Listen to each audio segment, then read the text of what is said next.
pemirsa Jawa Post TV, kembali lagi di Obrol, sebuah tayangan yang akan menghadirkan narasumber dan juga tokoh-tokoh inspiratif spesial buat kalian semuanya pemirsa Jawa Post TV ya. Dan kembali bersama dengan Tori Andromeda untuk hari ini. Kalau kita ngomongin tentang Indonesia, negara yang besar yang pasti juga tidak terlepas dari penerimaan negara itu sendiri, alias perpajakan. Nah, ini penting banget, apalagi sebuah edukasi dan juga sosialisasi untuk masyarakat pada umumnya bahwasanya pajak itu sangat penting sekali untuk bisa memberikan kebermanfaatan untuk masyarakat pada umumnya. Nah, pas banget untuk hari ini kita akan ngomongin itu bersama dengan salah satu sosok yang sudah hadir di studio Jawa Post TV. Beliau merupakan Kepala KPP Pratama Ponorogo. Langsung saja kita akan temui, ini dia Bapak Indra Priyadi. Selamat pagi Mas Tori. Selamat pagi pemirsa Jawa Post TV. Jawa Post TV ya. Sehat Mas Tori. Alhamdulillah sehat. Bagaimana Pak Indra? Masih tetap semangat? Semangat dong. Tahun baru. Tahun baru, oh ya betul ya. Baru bulan Januari ya otomatis harus diisi dengan semangat dan juga banyak resolusi lah ya di tahun ini. Nah, Pak Indra, ini menarik sekali kalau kita membahas pajak, emang gak ada habisnya ya. Apalagi ya banyak sekali saya pikir edukasi dan juga sosialisasi yang harus nyampe ke masyarakat. Iya. Tapi sebelum kita membahas itu, kenalan dulu sama Pak Indra. Ini Pak Indra sebagai Kepala KPP Pratama Ponorogo sudah berapa tahun dan mungkin sebelumnya sudah melalang buana kemana aja Pak? Iya. Kalau dilihat dari saya masuk di pajak tahun 99 berarti sudah 25 tahun, nanti bulan Maret ya. Kemudian alhamdulillah sudah bertugas di 2 pulau di Indonesia, Pulau Jawa dan Pulau Sumatera, Mas. Ya, saya di Jawa itu di Semarang, kemudian ke Jakarta, kemudian saya pindah ke Aceh 3 tahun, ke Lampung 3 tahun, dan sekarang ketemu Mas Tori di sini. Saya udah hampir 3 tahun di KPP Pratama Ponorogo. KPP Pratama Ponorogo sudah 3 tahun, di Sumatera berapa tahun Pak? 6 tahun totalnya. 6 tahun. 3 tahun di Aceh, 2015 sampai 2018, kemudian 3 tahun di Lampung, 2018 sampai 2021. Oke. Ya. Cukup menarik kalau kita membahas tentang pola masyarakat di Indonesia ini kan juga beda-beda ya Pak ya. Saya penasaran juga nih, mungkin dikit aja. Bagaimana pola masyarakat di Aceh dan juga di Lampung terkait membayar pajak? Kalau di Aceh sama Lampung ini mereka atau wajib pajak yang saya hadapi lebih banyak di perusahaan, Mas. Oke. Karena di sana banyak perkebunan. Gitu. Iya. Sehingga dari sisi polanya hampir sama. Yang berbeda itu hanya di masyarakat orang pribadinya. Di Aceh relatif kami lebih bisa mendekati ya, karena walaupun di Aceh dulu agak ada clash dengan pemerintah, tapi setelah adanya tsunami, setelah rekon, banyak teman-teman kami yang masuk ke pemerintahan menjadi lebih gampang ketika kami menyampaikan program-program pemerintah, dan overall mereka sangat membantu, sangat welcome. Nah, kemudian di Lampung ini agak sedikit harus effort ya, karena di sana masyarakatnya lebih heterogen. Ya, masyarakat Jawa ada, masyarakat Sunda ada, Lampung sendiri juga ada, sehingga pendekatan kami agak, ini ketemu sama orang Jawa harus seperti ini, ketemu sama asli Lampung harus seperti ini, agak berbeda. Gitu. Tapi overall kami menikmatilah penugasan dimanapun. Dan pastinya tetap ini ya, terkait perpajakan masih tetap fokus bagaimana penerimaan negara ini bisa dimaksimalkan. Kalau ngomongin kebermanfaatan untuk negara, sebenarnya ini edukasi dan juga tambahan pengetahuan juga untuk masyarakat juga nih Pak ya. Sebenarnya fungsi pajak ini seperti apa sih Pak untuk negara gitu? Kalau fungsi itu beda sama manfaat ya Mas ya. Kalau fungsi pajak itu untuk pembiayaan negara. Negara itu kan seperti rumah tangga. Mas Tori sudah berumah tangga. Kebetulan belum Pak. Belum. kita udah berumah tangga nih. Ini sambil belajar Mas. Iya. Gaji saya misalnya ada 10 juta misalnya. Itu kan penghasilan Mas. Tapi dari penghasilan itu kan harus dibagi-bagi menjadi beberapa pengeluaran. Pengeluaran rutin, listrik, air, makan, biaya sekolah, itu kan rutin yang harus dipenuhi. Kemudian biaya tidak rutin, tiba-tiba kita sakit, ada tamu, kemudian ada sesuatu yang harus kita beli. Nah, dari 10 juta itu harus cukup. Nah, sama dengan pajak. Pajak adalah sumber utama penghasilan negara. Tahun 2023, pajak itu menghasilkan 1.867 triliun. Dari belanja pemerintah sebesar 3.000 triliun. Artinya kita harus butuh penghasilan lain ini.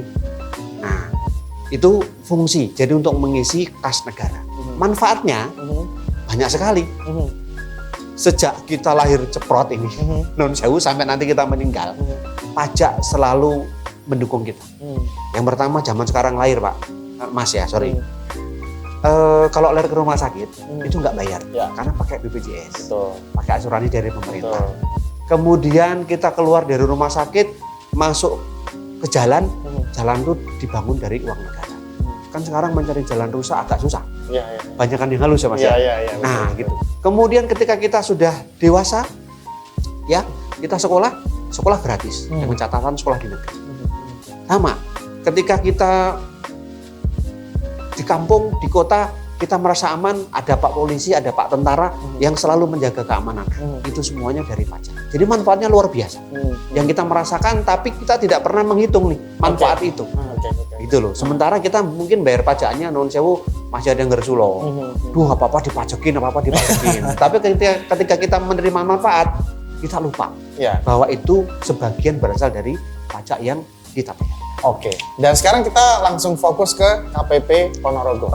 KPP Pratama Ponorogo. Seperti apa pencapaian penerimaan dari KPP Pratama Ponorogo untuk 2023? Oke, ini saya matur nuwun dulu kepada seluruh wajib pajak di wilayah KPP Pratama Ponorogo karena alhamdulillah tahun 2023 kita mencapai target. Dari target 359 miliar, kita mendapatkan 383,4 miliar. Lebih dong berarti. Lebih, alhamdulillah. Tapi itu bukan kerja keras kami. Ini kesadaran teman-teman wajib pajak yang sudah membayarkan pajaknya. Ya, yang entah terpaksa, entah sukarela, tapi intinya sudah membayarkan. Dan itu sudah tercermin dari beberapa jenis pajak. Yang pertama, PPh kami juga 100% lebih. Pajak penghasilan itu adalah pajak yang dibayarkan betul-betul murni dari penghasilan seseorang. Yang kedua adalah PPN, ini juga alhamdulillah 100%. Ini pajak atas konsumsi masyarakat. Yang ketiga adalah PBB, mohon maaf PBB kami belum 100, baru mencapai 37%. Itu karena ada satu perusahaan yang meminta pengurangan PBB dan sedang diproses dikabul, sehingga dia baru membayar 25%. Nanti kalau dikabulkan ya sudah. Berarti ada insentif dari pemerintah. Kalau ditolak pengurangannya ya sisanya harus bayar. Nah kira-kira seperti itu Mas. Alhamdulillah kita udah mencapai target. Mencapai target bahkan lebih ya untuk PPh dan PPN untuk Ponorogo yang luar biasa. Ini tidak hanya kerja keras dari instansi saja ya, tapi juga kesadaran dari masyarakat ternyata sudah mulai tinggi. Awareness mereka terkait membayar pajak itu juga sudah mulai terbangun. Nah ini yang akan selalu kita bangun Mas. Bahasa awareness itu sebenarnya sangat pingin kita terapkan ke masyarakat. Jadi bayar pajak itu bukan karena dihimbau, disinggung, dipaksa, tapi kesadaran, awareness, kepemilikan terhadap negara ini. Iya betul sekali. Karena kebermanfaatannya banyak sekali gitu ya. Betul. Nah kita semakin seru membicarakan tentang pajak ya. Pak Indra juga masih semangat ya. Jadi masih terus. Ada segmen berikutnya lagi. Jadi jangan kemana-mana. Kita akan kembali di Obrol-Obrol. Bahwa pajak itu seperti ini loh. Ketika kita masuk ke sekolah negeri, bayar nggak? Nggak bayar. Ada uang gedung nggak? Nggak ada uang gedung. Uang praktikum ada nggak? Nggak ada. Itu semuanya dari pajak. Nah itu manfaatnya. Sejak awal.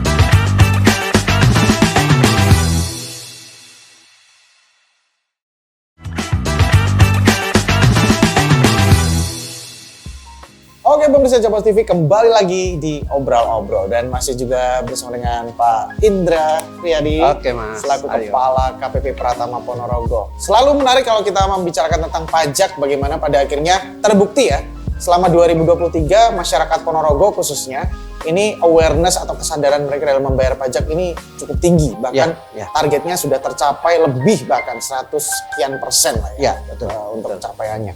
Nah tapi kalau kita membicarakan tentang target yang sudah terpenuhi, otomatis kan ini juga tidak terlepas, selain juga kesadaran masyarakat, ini juga tidak terlepas dari upaya yang dilakukan oleh KPP Pratama Ponorogo dalam menjalankan program-program. Apa aja program-program yang dijalankan di 2023? Ada beberapa yang kita lakukan Mas di tahun 2023 untuk membangun awareness tadi ya bahasanya Yang pertama adalah kita program edukasi. Edukasi itu lebih pada bagaimana menyadarkan masyarakat dan wajib pajak tentang kewajiban, manfaat dan fungsi pajak. Ini kita bagi dalam beberapa hal, Mas. Yang pertama adalah yang belum menjadi wajib pajak. Ini kita punya kegiatan namanya TGTC, Tax Goes to Campus. Ini menyasar mahasiswa. Kemudian Tax Goes to School ini menyasar kepada siswa sekolah. SMP maupun SMA. Kenapa? Oh iya. Kita biasa ke situ. Kenapa kita membangun dari awal? Biar dari awal mereka tahu bahwa pajak itu seperti ini loh. Ketika kita masuk ke sekolah negeri, bayar nggak? Nggak bayar. Ada uang gedung nggak? Nggak ada uang gedung. Uang praktikum ada nggak? Nggak ada. Itu semuanya dari pajak. Nah, itu manfaatnya. Nah, sejak awal mereka tahu, oh ternyata dari pajak. Itu. Kemudian untuk masyarakat yang belum punya NPWP, itu juga kita berikan edukasi. Berupa apa? Bahwa kalau nggak punya NPWP, nanti bayar pajaknya juga akan lebih tinggi, 2 kali lipat. Itu yang pertama, edukasi. Yang kedua adalah program bagi wajib pajak yang membayar di tahun berjalan. Karena apa? Supaya kas kita nggak kosong, kas negara. Tadi yang saya sampaikan seperti rumah tangga, negara itu jangan berpikir bahwa kasnya selalu berisi. Oh, kalau orang duit tinggal cetak, nggak seperti itu, nanti inflasi. Dari mana? Dari pembayaran massa, pembayaran tiap bulan wajib pajak. Ini mesti kita awasi. Bentuknya apa? Pengawasan terhadap pasal 21, gaji karyawan. Pengawasan terhadap pasal 25, pembayaran bulanan atas PPh-nya wajib pajak. Pembayaran atas bulanan yang lain, misalnya pajak UMKM 0,5. Gunanya untuk setiap bulan kita punya duit untuk membayar gaji dan sebagainya. Yang ketiga adalah program extra effort. Bahasanya bukan extra effort ya, penggalian potensi. Bahasa kami program kepatuhan material. Ini untuk melihat wajib pajak apakah di tahun-tahun sebelumnya itu sudah membayar pajak atau belum. Kami melihat yang sudah dilakukan seperti apa. Track record-nya lah ya. Iya, bahasanya track record atau rekam jejaknya seperti apa nih. Nah, kemudian kita himbau kalau memang terjadi ketidakpatuhan, mungkin lupa, mungkin terlewatkan dan sebagainya. Namanya PKM. Ini bentuknya bisa bentuknya surat SP2DK, surat permintaan data, penjelasan atau keterangan. Kemudian bentuknya bisa usulan pemeriksaan. Ya, ini kalau bandel kita periksa. Ini dari sisi PKM. Yang terakhir adalah law enforcement. Law enforcement itu kalau di KPP bentuknya usulan IDLP, usulan bukti permulaan. Nanti yang melaksanakan adalah Kanwil. Nah, untuk tahun ini, tahun kemarin maksud saya 2023 kebetulan kita tidak ada. Alhamdulillah, berarti wajib pajak di Ponorogo dan Pacitan, wilayah kami Ponorogo dan Pacitan itu relatif taat, Mas. Relatif taat. Relatif lebih bagus lah. Karena tahun sebelumnya kami mengusulkan 3 untuk dilakukan IDLP, pemeriksaan bukti permulaan atau ada tindak pidana perpajakan. Nah, itu yang kita lakukan dan insya Allah akan kita replikasi di tahun 2024. Namun kami akan lebih menekankan pada kegiatan penggalian potensi. Karena ternyata ada beberapa wajib pajak yang kita temukan tahun ini rutin bagus. Ternyata sebelumnya pembayarannya tidak ada. SPT-nya nihil. Pembayarannya lebih kecil. Padahal tidak ada penurunan usaha. Nah, ini kita himbau untuk melakukan pembetulan SPT. Kira-kira begitu.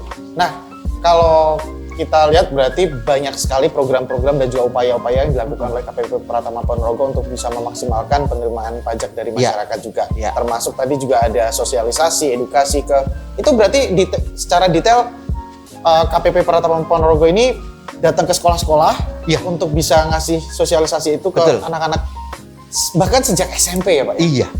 Nah, ini lebih detail lagi. Program dari Kementerian Keuangan. Yang dilaksanakan oleh seluruh pegawai Kementerian Keuangan termasuk kami. Ada namanya Kemenku Mengajar. Nah, ini tidak hanya masalah perpajakan. Ini seluruh kegiatan yang terkait dengan keuangan negara.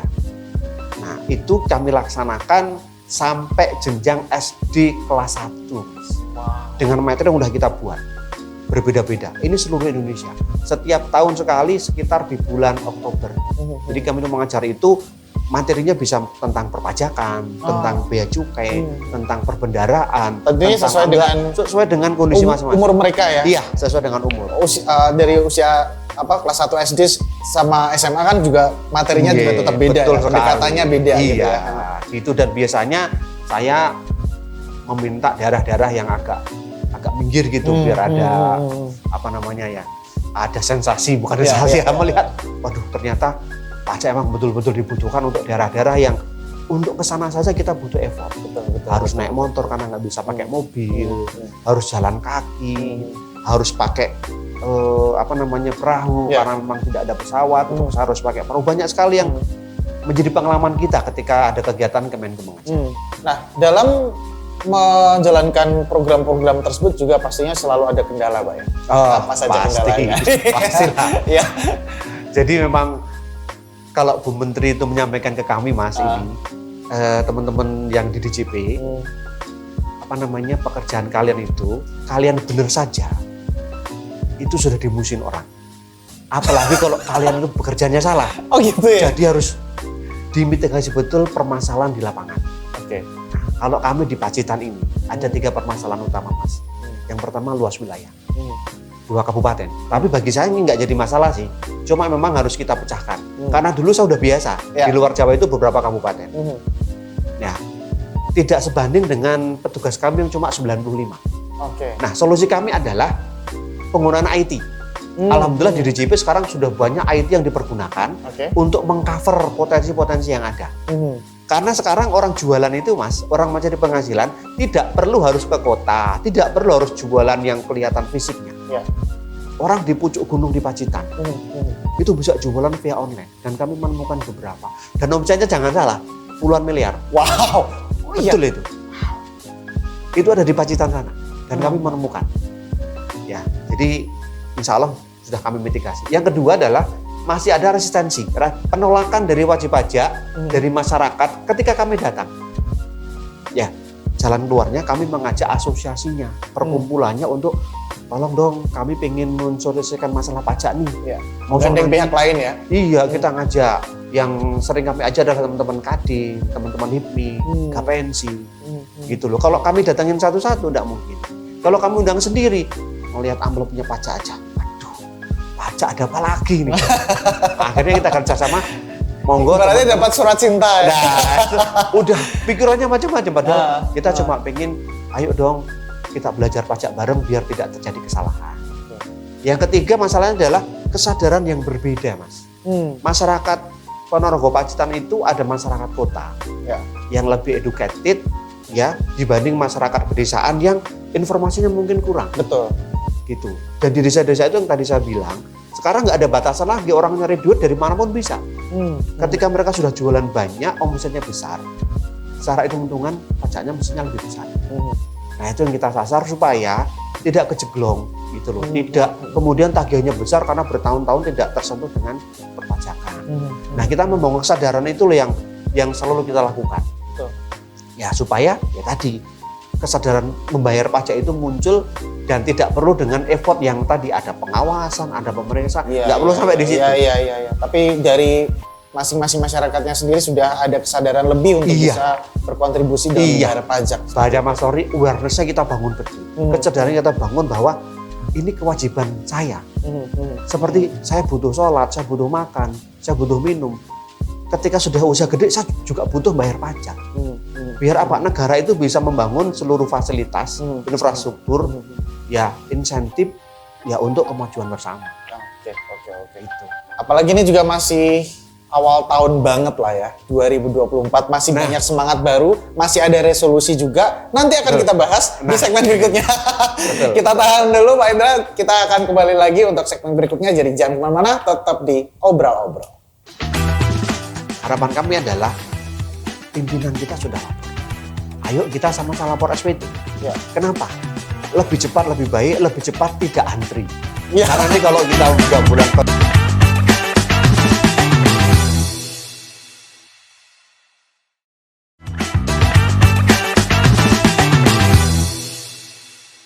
Oke pemirsa Jopos TV, kembali lagi di Obrol-Obrol dan masih kita membicarakan tentang pajak ya bersama dengan Pak Kepala KPP Pratama Ponorogo, ya Pak Indra, yang masih terlihat muda, fresh, memang masih muda Mas.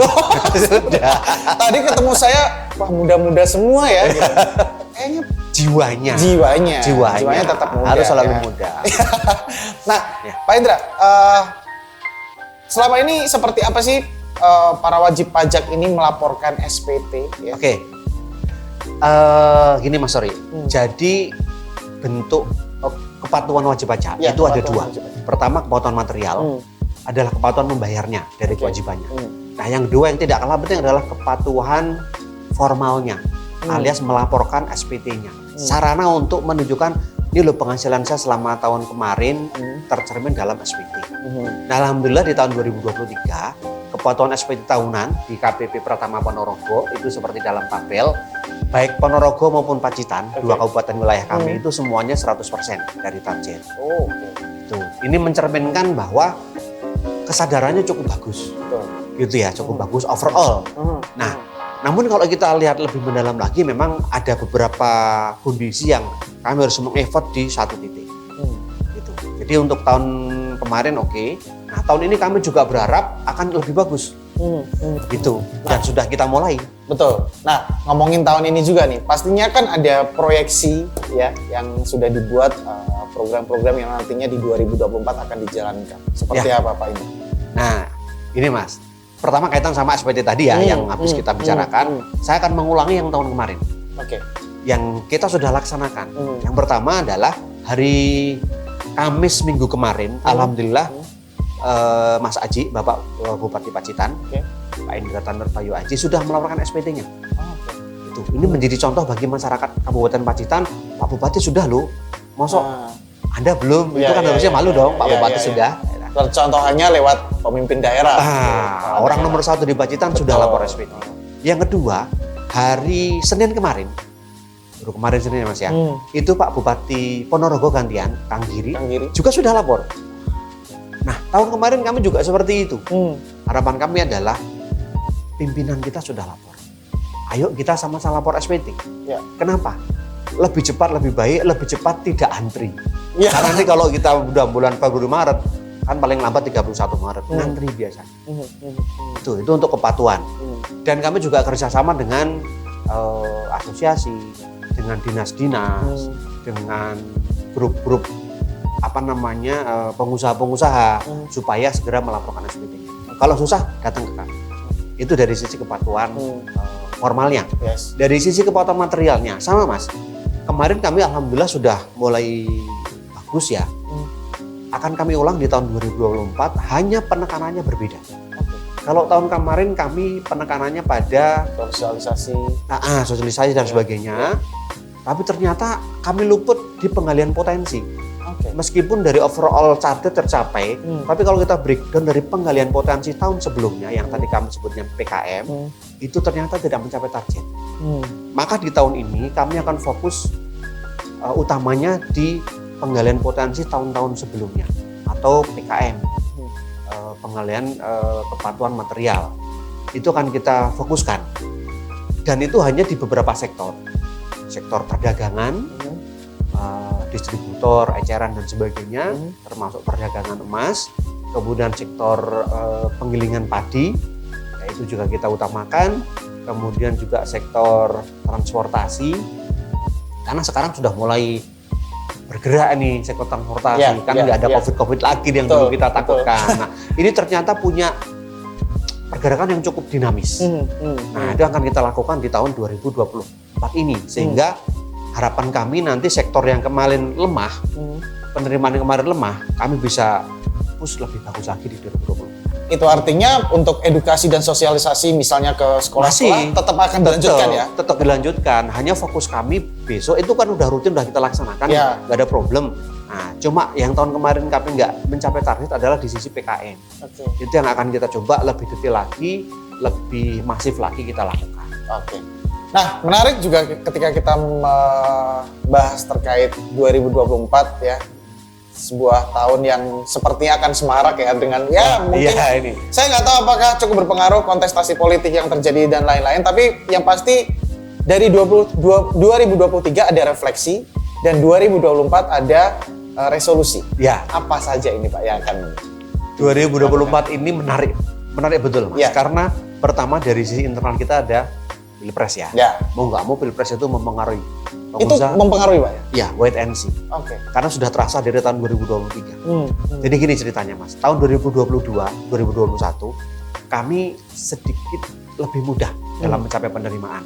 Awal Desember sudah, kita 100% nih. Oke. 2023 kita optimis di awal tahun, tapi begitu masuk triwulan terakhir yang Oktober, November, Desember, kok susah ya, kok sulit ya. Oke. Pertama dari sisi eksternal, kita dibantu 2022-2023 awal itu dengan harga minyak, harga komoditas naik karena perang Ukraina, perang Israel. Itu naik komoditas. Yang kedua, rebound dari setelah COVID. Oh iya. Kan kita tidur panjang nih. Iya. 2020, 2021. Tapi 2021 udah mulai naik. 2022 puncaknya. Termasuk upaya-upaya rekonsiliasi dan lain-lain. Betul. Ya.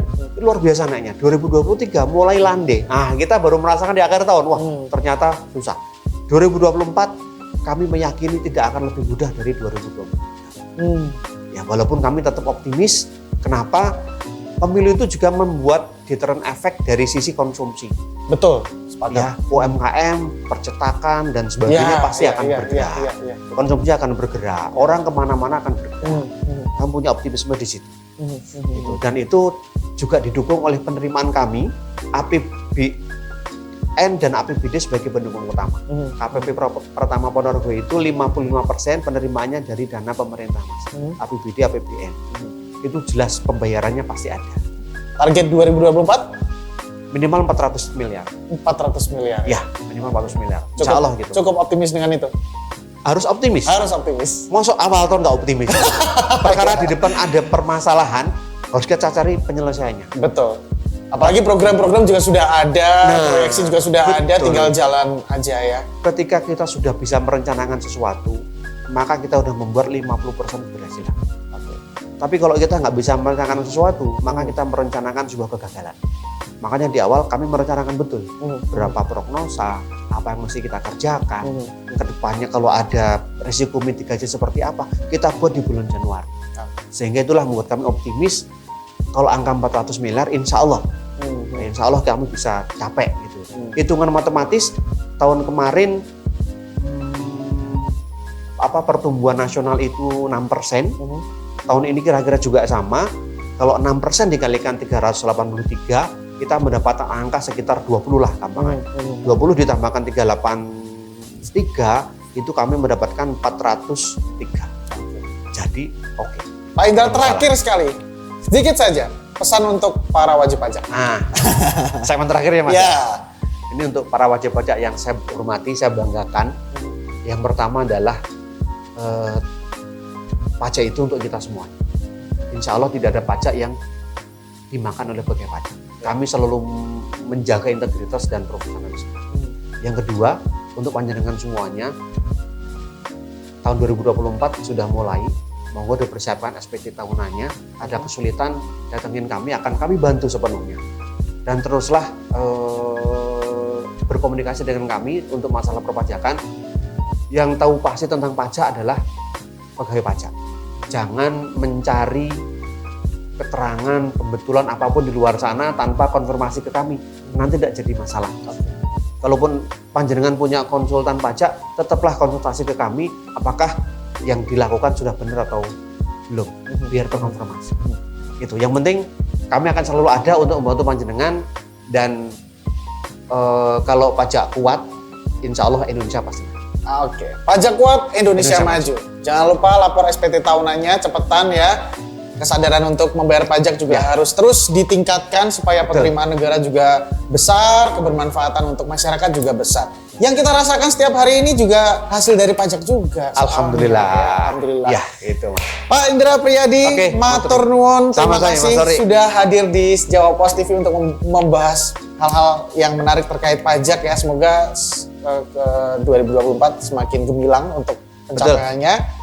Dan semoga juga kesadaran masyarakat semakin tinggi lagi untuk membayar pajak, karena bermanfaatannya ya untuk kita-kita juga. Boleh kita tutup dengan slogan, Mas? Boleh? Pajak kuat, Indonesia maju. Gitu, Mas. Oke, 1, 2, 3. Pajak kuat, Indonesia maju. Oke. Terima kasih banyak Pak Indra, sukses Sama-sama. selalu dan salam untuk teman-teman KPP Pratama Ponorogo. Siap. Ya. Matur nuwun. Matur nuwun. Dan pastinya pemirsa Jawa Pos TV, itu dia obrolan kita bersama dengan Kepala KPP Pratama Ponorogo, Bapak Indra Priyadi, yang sudah membahas banyak hal terkait perpajakan. Masih banyak sekali pembahasan-pembahasan menarik di program obrol-obrol yang hadir setiap hari hanya di Jawa Pos TV. Saya Taranto Mida pamit, terima kasih banyak untuk semuanya, dan sampai ketemu lagi di program obrol-obrol episode berikutnya. Bye!